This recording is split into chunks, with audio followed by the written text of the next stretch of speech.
Ready? Transcription number 24. Start.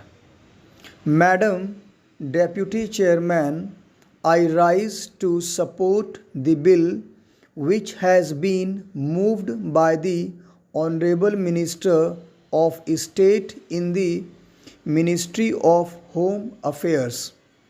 This bill incorporates certain sentiments which the country holds so dear as far as the office of president is concerned, and also incorporates the faith of the people in themselves, that when they will elect a president, the person who would be occupying the high post would be a person who would have not only the love and affection of the people, but would be, as the Honorable Minister pointed out, a dedicated politician whose whole life is dedicated to the service of the nation before he became the president.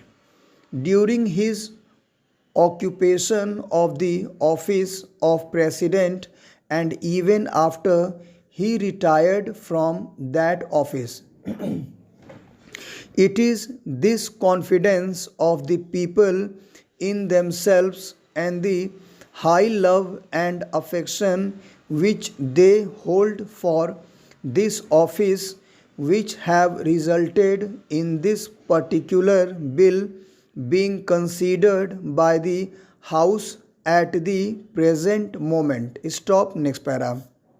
The Honorable Minister has pointed out that the President who has just retired has fulfilled all the requirements which are the basis of this particular measure, and the measure which was passed in 1951. I wish that he had mentioned the last Governor General also, to whom both the measures apply. Whether we may agree or may not agree with the last Governor General on some of the political views that he holds, there can be no two opinions that the last Governor General was also an illustrious son and is an illustrious son of this country, and deserves all the consideration, all the love, and all respect of the country which are being incorporated in the present measure and were incorporated in the 1951 Act, while therefore fully supporting the measure which is now before the House. I would like certain clarifications regarding the rules that are going to be made for giving effect to the provisions which have been incorporated in the present bill. Stop. Next para. In the statement of objects and reasons, we are told that a person holding the high office of president has, even after retirement, many public calls on him, and it is therefore considered desirable to provide him with secretarial staff. It is further stated that the bill provides for a staff which may be engaged for the president. Stop. Next para. Staff might be appointed for him and office space might be provided for him. It is because of this that certain misgivings have arisen in the minds of some of the members, and they want it to be made perfectly clear that the staff will be appointed not only for the ex-president but will be appointed by the ex-president, and it will be his wishes and his desires that will be taken into account when a particular person is being appointed, also regarding the office which is engaged for him. His wishes should be taken into account so that he knows why would be a convenient place for him and he may to get that place. Stop. Next para. Another reason for insisting on what I consider to be an important detail is that if the government appoints the staff for the ex-president, then automatically they become government servants because they have been appointed by the government. It may be that in the rules a clarification might be attempted whereby they may be exempted from some of the service conduct rules which are applicable to normal government servants.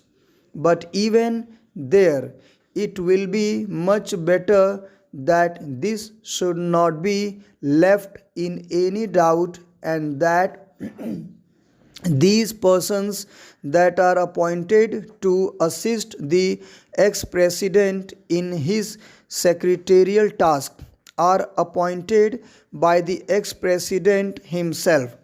They would be the staff of the ex-president and would not be appointed by the government for the ex-president and would not be government servants.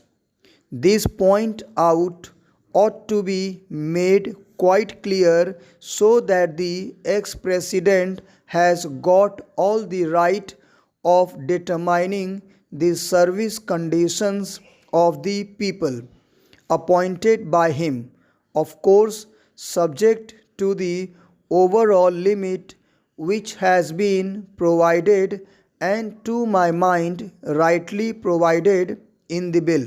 Within that overall limit, perhaps it will be much better to leave the rest of the matter to the president himself, so that we may also express our further confidence in the president to the effect that he would utilize it with discretion and with all sense of responsibility and fair play, and taking into account the interests of the public and of the public exchequer too. Stop. Next para.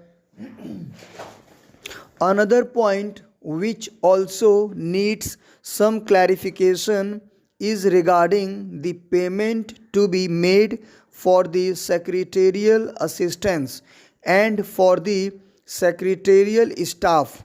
Normally, government rules require that whenever any such demand is made on the public exchequer or on the consolidated fund of India, a certain formality has to be gone through, and that formality of accounting has to be in a prescribed form. Full stop. Thank you very much. Guys, there is one humble request. Please always try to repeat the matter so that your fluency and accuracy on steno will improve. And also there is one more request. If you want to take next notification on journal and legal matter, please subscribe my channel. Thank you very much.